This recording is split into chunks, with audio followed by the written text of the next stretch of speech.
Sebetulnya manusia nih mau cerita. Cerita ibu gimana, cerita bapak gimana, cerita kakak gimana. Habis cerita itu kita plong, kita lapang. Karena kita sudah sama-sama bercerita. Saya kehilangan ibu yang sangat saya sayangi. Saya cerita kepada orang, saya merasa Tuhan tidak adil. Kenapa ibu saya meninggal? Saya mau bawa dia jalan ke Makassar, saya mau bawa dia ke Brunei, saya mau bawa dia ke Malaysia. Tiba-tiba saya dikenalkan, Ustadz Somad, ini anak yatim, masih kelas 3 SD, ayah ibunya meninggal. Seperti tamparan ke saya, ibumu meninggal kau sudah besar Abdul Somad, ini anak ini kecil. Ternyata punya satu kesamaan, meringankan hati kita. Jadi duduk bersama komunitas itu melapangkan hati kita. Apalagi yang membuat kita bisa lapang? Membaca Al-Quran. Karena doanya Allahumma arhamna bil. Hadiahkan untuk almarhumah ibu, almarhum ayah. Kita dapat, orang tua pun dapat. Assalamualaikum warahmatullahi wabarakatuh. Bapak, ibu, abang, kakak, adik, sahabat jamaah dimanapun berada. Ma'akal tafa'afnaita, makanan yang dimakan berubah menjadi kolesterol, diabetes, jantung, gula, dan lain sebagainya. Wa malabista fa'ablaita, yang dibelikan ke pakaian, busuk, lapu, ketinggalan zaman. Wa mata saddaqta fa'amdaita, yang diwakafkan, disedekahkan, itulah yang akan kekal abadi.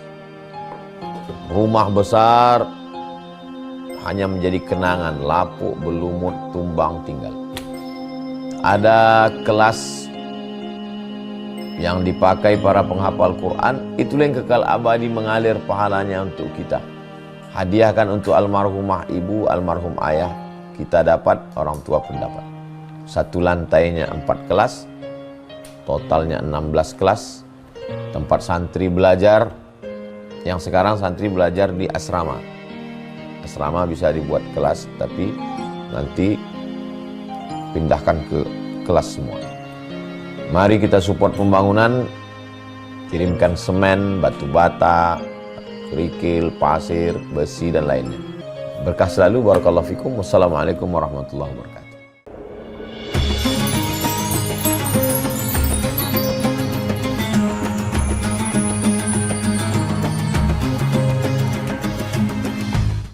Bismillahirrahmanirrahim. Assalamualaikum warahmatullahi wabarakatuh. Waalaikumsalam warahmatullahi wabarakatuh. Nama saya Ibu Karlina. Saya ibunda dari Ananda Muhammad Al-Fatih Aska kelas 3B dan Ananda Aiswanur Askia kelas 1 Khalid bin Walid. Masya Allah. Mohon izin Ustadz. Ya. Saya seorang ibu yang alhamdulillah Allah anugerahkan kepada saya, anak pertama saya itu terdiagnosa autis. Selama ini setelah terdiagnosa autis, pertama kan saya sangat sedih Ustadz pada saat itu. Tapi pelan-pelan saya belajar bagaimana menerima kondisi anak saya. Di sisi lain, namanya manusia biasa Ustadz, kesabaran itu turun naik Ustadz. Ya. Apa yang mesti saya lakukan ketika kondisi saya itu berada di posisi yang ibaratnya tidak stabil. Kesabaran itu bisa dikatakan tidak stabil Ustadz. Untuk lebih memahami ananda saya yang terdiagnosa autis ini. Demikian, Assalamualaikum warahmatullahi wabarakatuh. Waalaikumsalam warahmatullahi wabarakatuh. Ibu, saya jawab dulu ya, takut numpuk saya lupa. Hidup ini ada 2 hal. Yang satu kita bisa milih, yang satu lagi kita nggak bisa milih. Hidup ini ada 2, yang satu kita bisa milih, yang satu lagi kita nggak bisa milih. Tadi Ustadz Amirul Mukminin berdiri waktu ngomong, kemudian saya ngomongnya duduk. Kira-kira saya bisa milih atau nggak bisa? Bisa, kalau saya mau saya berdiri, kalau saya nggak mau saya duduk. Di depan saya ada botol, ada gelas. Saya bisa minum di botol, saya bisa minum di gelas. Kira-kira minum ini saya bisa milih atau nggak bisa? Bisa kan? Nah, dalam hal yang bisa memilih, kita berusaha untuk memilih. Tapi mohon maaf. Memiliki anak terindikasi, mohon maaf, autis. Itu bisa milih atau tidak? Bisa milih? Lalu nggak bisa milih, berarti itu kehendak siapa? Allah. Jelas? Pertama klasifikasi dulu hidup ini ada bisa milih atau enggak? Enggak bisa milih. Kalau enggak bisa milih berarti Allah yang memilihkan. Kalau sudah Allah yang memilihkan, apa yang bisa kita lakukan? 5. Yang pertama, yakini bahwa sebelum Allah mencipta langit, sebelum Allah mencipta bumi, khamsin alfasanah, 50.000 tahun. 50.000 tahun sebelum Allah mencipta langit, sebelum Allah mencipta bumi, sudah tertulis di Lauhil Mahfuz bahwa itulah yang disebut dengan takdir. Takdir namanya. Rukun iman ada 6. Antu'mina billah wa malaikatihi wa kutubihi wa rusulihi wal yaumil akhir wa bil qadari, takdir baik dan takdir buruk. Ini yang pertama. Yang kedua, setelah takdir muncul pertanyaan. Oke, ini takdir Allah. Terus kok mesti aku? Kok mesti aku yang nerima takdir ini? Kenapa bukan dia? Kenapa bukan dia? Kenapa bukan dia? Kenapa mesti aku? Ini pilihan Allah. Bisa kita menggugat Allah?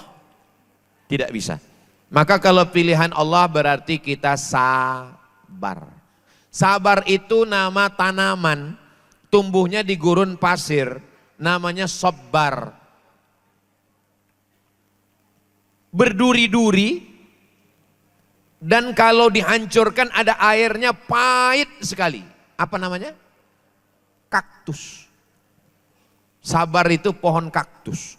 Dilihat tidak menarik, dirasa pahit, dan kalau ada bunganya dicium hidung kita bengkak. Itulah dia sabar. Makanya kalau ada orang mengatakan sabar itu pahit. Iya, memang kaktusnya pahit. Mau minum jus kaktus? Sabar. Yang ketiga adalah ridho. Apa beda sabar dengan ridho? Kalau sabar masih ada pahitnya, masih ada sakitnya. Tapi kalau ridho serahkan semua tanpa lagi ada ikhtiar sama sekali. Serahkan semuanya kepada Allah. Ridho itu bahasa Arab. Kal mayyit baina ghasilihi.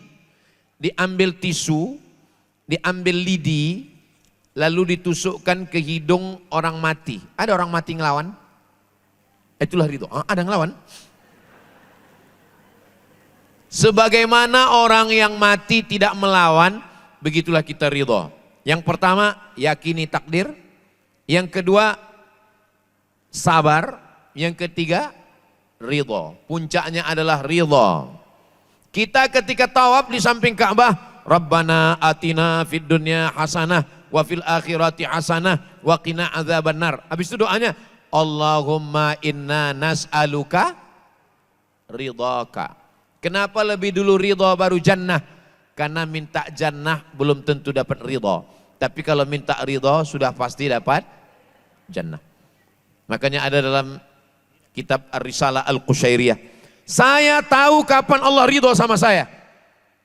Gimana kau tahu Allah ridho? Ketika aku ridho menerima takdir Allah. Tapi ini kan ngomongnya aja yang ringan. Menggerakkan anak lidah ini. Ketika mengalami. Bagaimana perasaan Ibu Dr. Penny? Bagaimana perasaan Bapak Dr. Ibrahim Abdul Samad? Anak dokter berprestasi umur 48 tahun. Ini bukan pilihan. Yang mereka lakukan 3. Pertama, takdir. Kedua, sabar.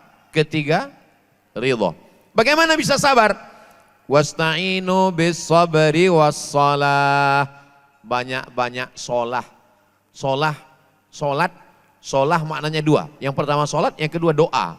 Sholat subuh, zuhur, asar, maghrib, isya, duha, tahajud, qabliyah, ba'diyah. Sholat itu menyabarkan hati kita. Makanya kalau hati kita sedang susah, ambil air wudhu langsung sholat. Kalau kebetulan pagi duha, kalau kebetulan malam tahajud. Kalau kebetulan nggak ada waktu apa-apa, sholat sunat mutlak, sholat sunat taubat, sholat sunat hajat. Sholat itu melapangkan hati kita. Semuanya kita serahkan pada Allah. Inna sholati wa nusuki wa mahyaya wa mamati lillah. Sabar. Bagaimana bisa sabar? Komunitas. Komunitas sesama orang yang satu penderitaan. satu perasaan. Duduk ngobrol bersama. Orang barat menyebutnya konseling. Cerita aja. Sebetulnya manusia nih mau cerita. Cerita ibu gimana? Cerita bapak gimana? Cerita kakak gimana? Habis cerita itu kita plong, kita lapang. Karena kita sudah sama-sama bercerita. Saya kehilangan ibu yang sangat saya sayangi. Saya cerita kepada orang. Saya merasa Tuhan tidak adil. Kenapa ibu saya meninggal? Saya mau bawa dia jalan ke Makassar. Saya mau bawa dia ke Brunei. Saya mau bawa dia ke Malaysia. Tiba-tiba saya dikenalkan, Ustadz Somad, ini anak yatim, masih kelas 3 SD. Ayah ibunya meninggal. Seperti tamparan ke saya. Ibumu meninggal, kau sudah besar Abdul Somad. Ini anak ini kecil. Ternyata punya satu kesamaan meringankan hati kita. Jadi duduk bersama komunitas itu melapangkan hati kita. Apalagi yang membuat kita bisa lapang? Membaca Al-Quran.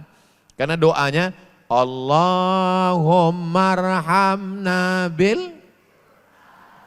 Baca Quran itu melapangkan hati. Makanya kalau kita baca Quran, lapang hati kita. Kenapa? Turun rahmat Allah Subhanahu wa taala. Apalagi yang bisa membuat kita ridha? 3 langkahnya. Beriman kepada takdir, sabar, ridho. Tapi yang membuat ridho dan sabar ini diantaranya adalah banyak zikir. Walladzi anzalas sakinata, Allah yang menurunkan sakinah, ketenangan. Memang hati ini punya saya. Dia ada di dalam badan saya. Tapi saya tidak bisa mengatur hati saya. Tak bisa saya atur hati saya. Kapan saya mesti rasa lapang, kapan saya mesti sempit, maka saya mesti banyak berzikir. Makanya dengan berzikir itu menenangkan hati. Ala bidzikrillahi tatmainnul qulub. Ibu pilih zikir apa yang paling nyaman untuk ibu. Apakah istighfar, apakah sholawat, apakah la ilaha illallah, apakah subhanallah, subhanallah walhamdulillah wa la ilaha illallah wallahu akbar, atau sholawat. Kata guru saya, Syekh Umar Al-Ma'ruf Ali, Abdul Somad, kalau kamu bingung zikir terlalu banyak, kamu pilih 3 aja. Yang pertama istighfar. Astaghfirullahalazim, astaghfirullahalazim, astaghfirullahalazim, astaghfirullahalazim. Yang kedua, salawat. Allahumma salli ala Sayyidina Muhammad wa ala ali Sayyidina Muhammad. Yang ketiga, afdalu dzikri fa'lam annahu la ilaha illallah. Zikir itu menenangkan hati. Saya bisa ngomong begitu, Ustadz bisa ngomong begitu kan karena bukan Ustadz yang mengalami, ya. Ketika Nabi Muhammad SAW meninggal, datang Abu Bakar Siddiq, Umar bin Khattab mencabut pedangnya. Siapa yang mengatakan Muhammad meninggal, aku pancung kepalanya. Datang Abu Bakar membacakan ayat, wa ma Muhammadun illa rasul. Muhammad SAW hanya seorang rasul. Qad khalat min qablihi rusul. Sebelumnya sudah ada rasul-rasul, mereka meninggal dunia. Ternyata saat saya tertimpa musibah, saya pun juga lupa ayatnya. Orang lain yang akan membacakannya ke saya. Kita ini dalam rangka watawasau bil haq, watawasau bis sabr. Boleh jadi ibu jauh lebih sabar dari saya. Boleh jadi ibu lebih kuat dari saya. Saya kebetulan diberikan Allah membacakan ayatnya supaya sampai kepada ibu. Tapi apakah nanti di akhirat saya lebih mulia? Belum tentu. Nanti di akhirat baru ketahuan siapa yang lebih mulia di hadapan Allah. Ada amal yang lebih tinggi daripada puasa, lebih hebat daripada jihad, lebih besar daripada mati syahid. Amalnya apa namanya? Ridha menerima takdir Allah Subhanahu wa taala. Makanya nanti setelah semua masuk surga Allah tanya, "Madza turidun?" Hai penghuni surga, apa yang kamu mau? Kata penghuni surga, kami belum dapat satu ya Allah. Kami sudah dapat semua di surga, tapi kami belum dapat satu. Apa itu? Ridhamu. Kata Allah, yang dapat ridhaku cuma satu. Siapa? Orang yang ridha menerima takdirku. Mudah-mudahan kita termasuk orang yang mendapatkan ridha Allah insyaAllah. Demikian ibu. Wallahu a'lam bishawab. Penanya yang kedua. Bismillahirrahmanirrahim. Assalamualaikum warahmatullahi wabarakatuh. Waalaikumsalam warahmatullahi wabarakatuh. Perkenalkan, saya Bunda Abian dan Lula di SDIT Al-Fatih. Assalamualaikum Ustadz. Waalaikumsalam.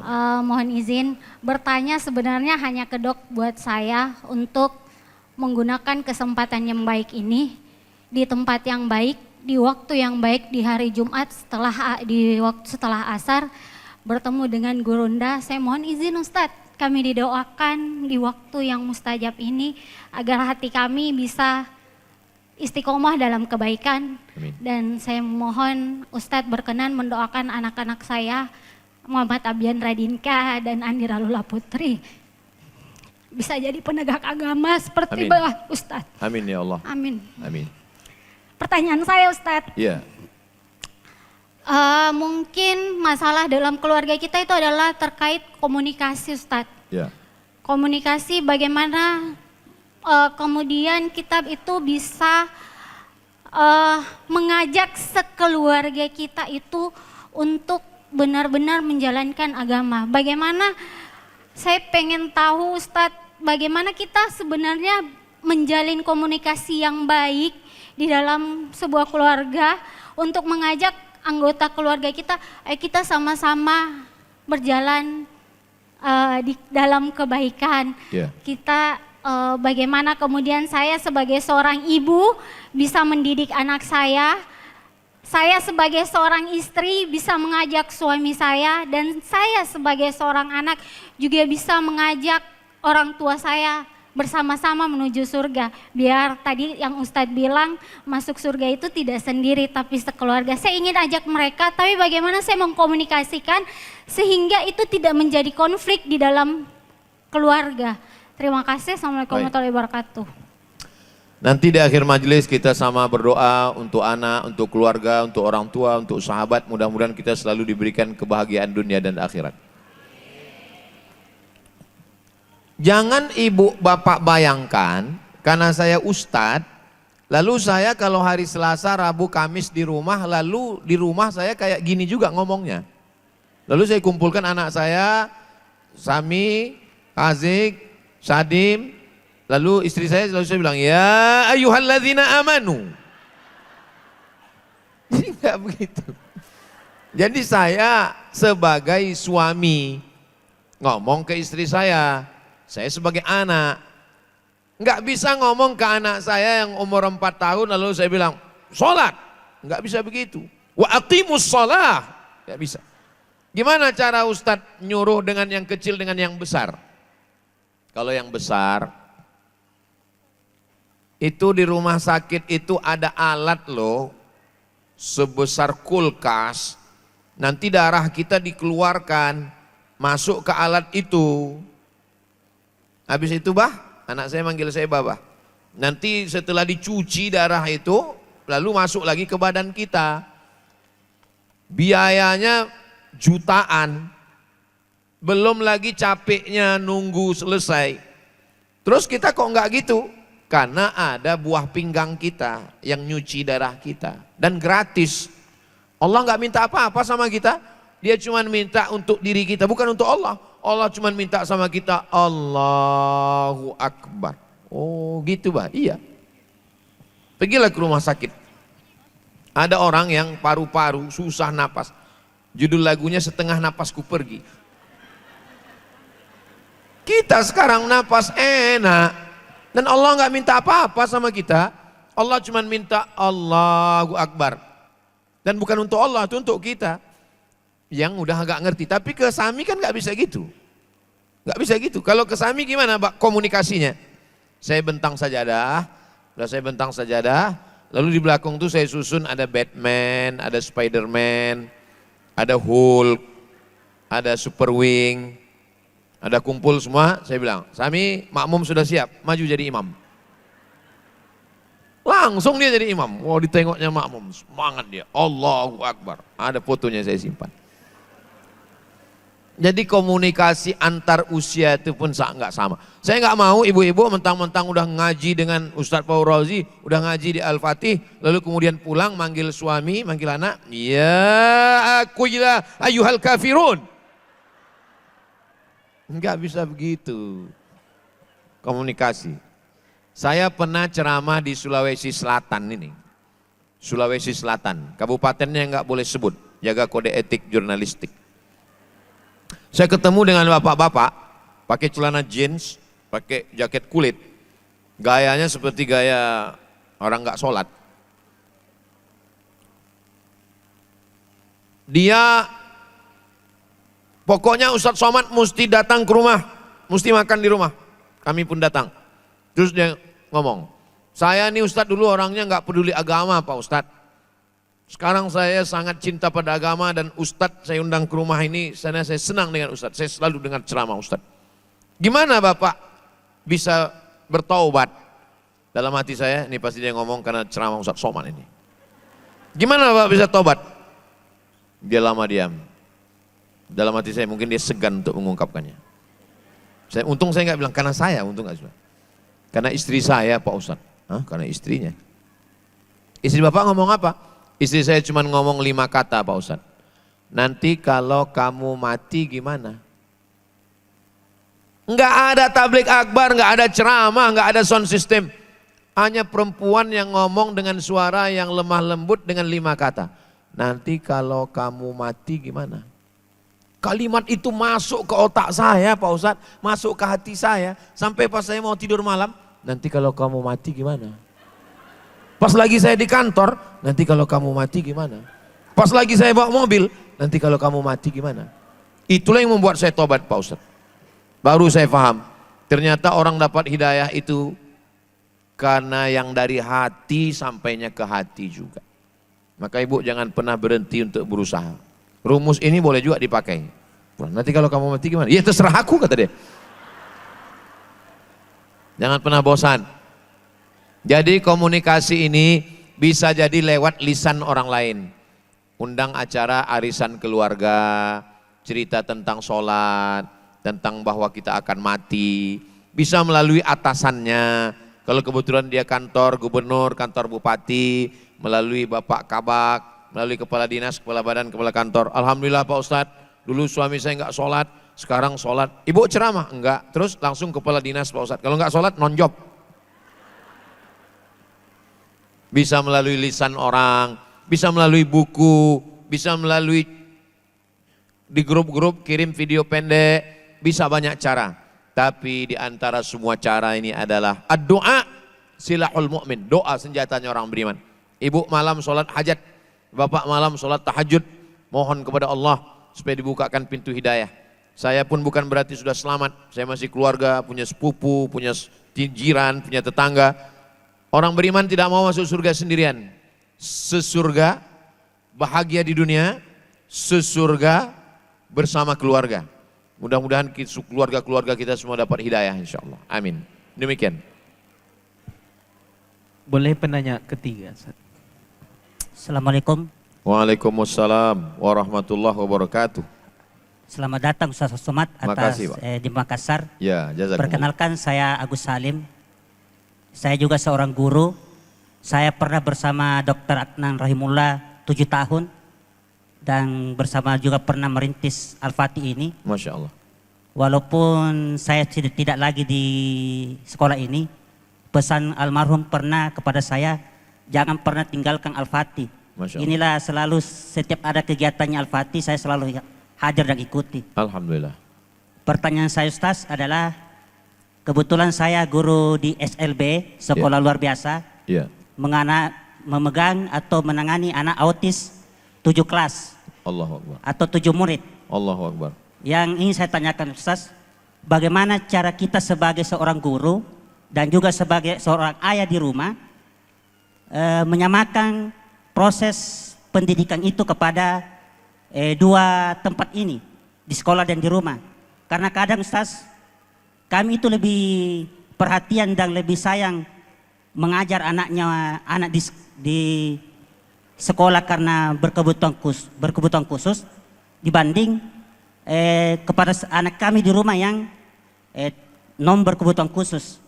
Namun mohon pencerahannya supaya kami bisa sama-sama masuk surga dengan anak berkebutuhan khusus dan masuk surga juga dengan anak-anak kami di rumah. Itu saja yang ingin saya sampaikan Ustaz. Terima kasih.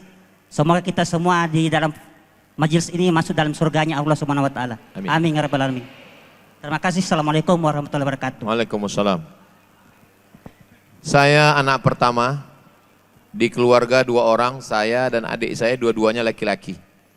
Sebagai anak pertama saya termasuk anak yang tidak bisa berpisah dengan ibu. Kemana saja ibu saya ikut.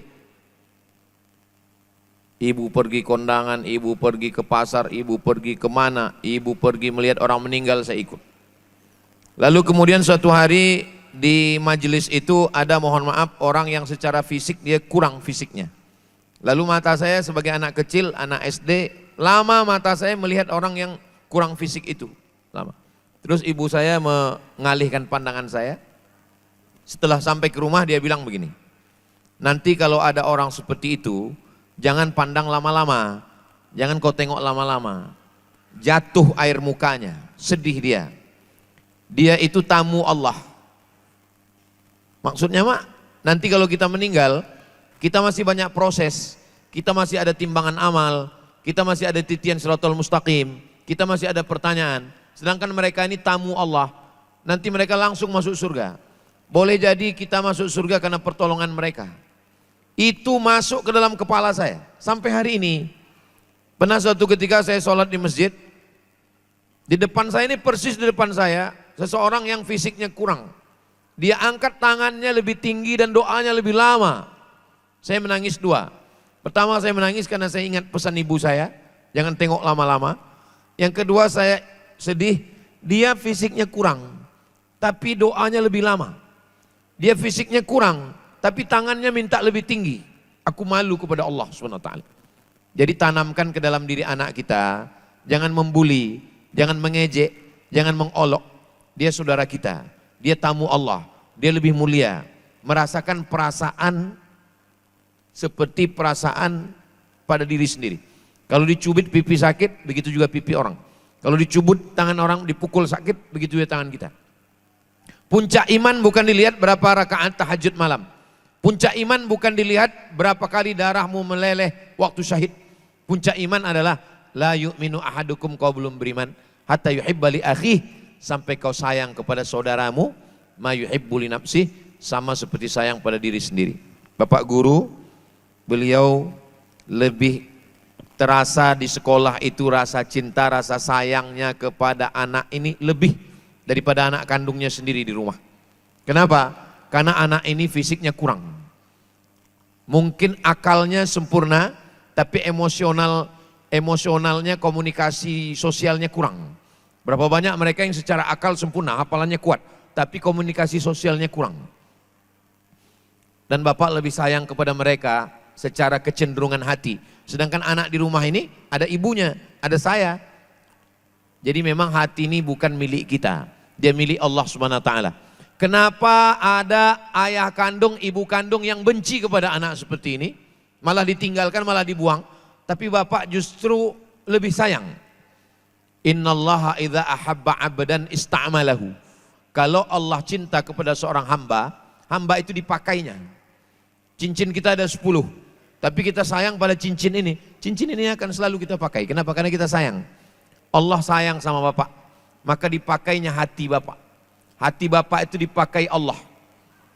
Sementara ayah kandungnya sendiri, ibu kandungnya sendiri mungkin benci, mungkin tak sayang, mungkin dibuangnya, mungkin diserahkannya. Tapi Allah bisa pilih hati Bapak, itu memang misteri. Saya sendiri banyak yang di luar logika akal melihat dunia ini. Ada ustazah yang ngajar di pondok itu begitu seriusnya mengajarkan anak ini sampai anak ini hafal Quran. Yang saya sendiri malu, mungkin saya tidak bisa begitu. Tapi saya berusaha. Saya kalau di rumah hari Selasa, hari Rabu, hari Kamis, subuh Selasa, subuh Kamis 2 kali, saya tetap membacakan tafsir Jalalain ke anak-anak. Apa yang saya lihat? Bisa diajarkan, ustazah lain bisa ngajar.